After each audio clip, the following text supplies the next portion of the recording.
Hello everybody, thanks for tuning in. Another quick video. This video is about peace. In order to create peace, you have to do everything in a peaceful way. So if you really want to create peace on earth, then you must find like-minded people who understand that only peaceful actions will lead to a peaceful result. So, in other words, peaceful actions would include making a sign that says demand peace, ask questions, or new peace movement, or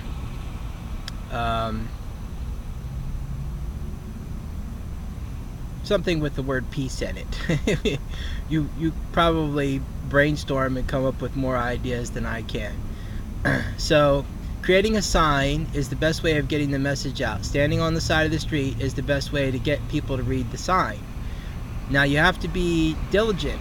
You have to get out there and you have to do this every morning and every evening, before and after work. Or if you don't have a job, then you can do it in the middle of the day if you have somebody that can afford to support you financially while you do this. And there are individuals out there who have jobs that are willing to help support other people who are trying to create peace on earth, and they're willing to support a person who's going to be spending their whole day standing out on the side of the street holding a peace sign. Now understand, you will be attacked. I've had people come by and ask me if I'm a hooker. My sign says demand peace. I have another sign that says those who trade freedom and liberty for security and order deserve neither. So, if anybody reads my sign, it's obvious that, I'm not some male gigolo. So, no, that's not what I'm out there for. It was really ridiculous that this person even asked that question, and it became painfully evident that they either work for a secret intelligence agency, or they're a part of the occult, or they're on a police force, or they're just a plain old ordinary jerk. So that applies sometimes, especially when people don't realize that their thoughts are being manipulated by implant technology.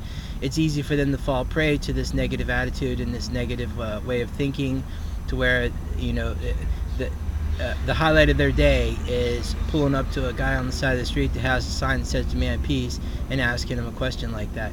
So that's you're going to get attacked.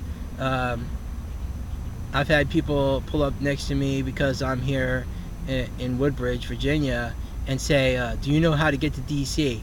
And that's sort of a joke, because where I stand on the side of the road, nobody should be stopping. So when they do stop, they're impeding traffic, which is a problem. I actually stand somewhere with the big sign that traffic shouldn't stop at all, because I want people to read the sign. I don't want them to ask me questions per se. I want them to ask questions in general. It's a prompting you to think. So only intelligent people will understand the sign and actually do what the sign implies. So if you're going to be a peacemaker, you're going to get attacked. Be prepared for that. Don't get attacked and then decide that there's nobody in the world that cares. Plenty of people are driving by that are noticing your sign, but don't stop. They don't say anything. Some of them will wave. Then there's the bobblehead wave, which is the ding dong, ding dong, ding dong, and a big cheesy smile. It's because they read demand peace and they're thinking, oh, you're a part of the occupation or the new peace movement. Yay, party. And that, again, is not the case. If you know anything about creating peace, then you understand that there are individuals within the secret intelligence agencies that are devious, underhanded, evil people, and they will not stop at killing. They'll kill somebody to get their message through. I believe this was a major drawback in the 1960s peace movement, was that they did not understand the true evil that they were up against, and that these people would come right up into the campsite and provide them with free drugs. And that happened a lot back in the 60s. People said, hey, somebody must like us. They're bringing us free drugs. They had all different kinds of drugs coming in there. Well, guess what? The CIA ships drugs into the United States. They've been running the drug industry for some time now.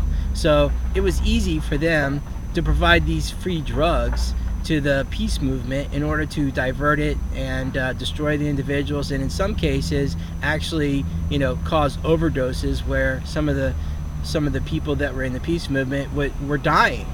And this shed a poor light, a bad light on the peace movement itself. You know, when you have 60,000 people camping out in tents in the middle of a field or in the woods as a part of a peace movement, and they're supposed to be doing meditations on the light during the day, and you know, getting in touch with nature, and then you have 4 or 5 people that have overdoses, it really changes the whole image. And the new peace movement needs to avoid this. They need to understand the threat. They need to understand that the threat will do whatever it takes to get their people in there. I mean, they'll take bums off the street, alcoholics, whatever, and they'll send them right up in there and tell them what to say, and then say, here, take this, you know, pound of heroin into this group here, and wait until it's nighttime and everybody's tired and trying to relax, and then say, hey, you want to get high?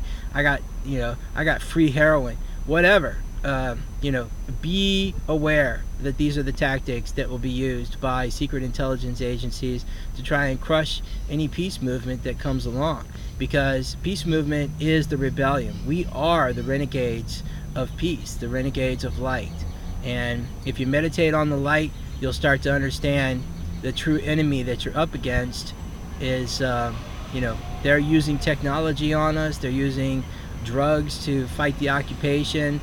I was going to the occupation in DC, and I found at least 20 different agents, whether they were with the police department or the secret intelligence, I don't know, and really it doesn't matter. The only thing that really mattered is that in the evenings, they would go around offering free alcohol. They would say, hey, you want to get drunk? I got a whole bottle for free. Share it with me. Or, you know, they were offering people drugs and alcohol. So, you know, this sort of activity is going to destroy the occupation. Some of the occupiers were smart enough. They said, this is an occupation, not a party. No, thank you. And they walked away. But plenty of the occupiers were young kids that thought, you know, this really is more of a party. They were only participating for a month or a week or 2 weeks. And now they have a police record because they fell, you know, they fell for one of the oldest tricks in the book. Hey, little kid, want some candy? Come get in my tent. You know, that's the oldest trick in the book. You don't do it. Don't fall for it. You know, these guys, like I said, they're shipping the drugs into the United States. Not only are they shipping the drugs in, but if you get caught by them with one of their setups, they can turn around and say that you're providing money to terrorists because the drugs were shipped into the country. So they'll literally turn over some of their own people in order to create a claim of terrorist activity or terrorist support. People, be careful. It is a war. The peace movement is actually a war. We're fighting for our freedom from terrorists that are controlling this country and most of the world, as far as I can tell, and their goal is nothing short of the entire planet. So be on your guard. Be real. Take a look around. Know what to do.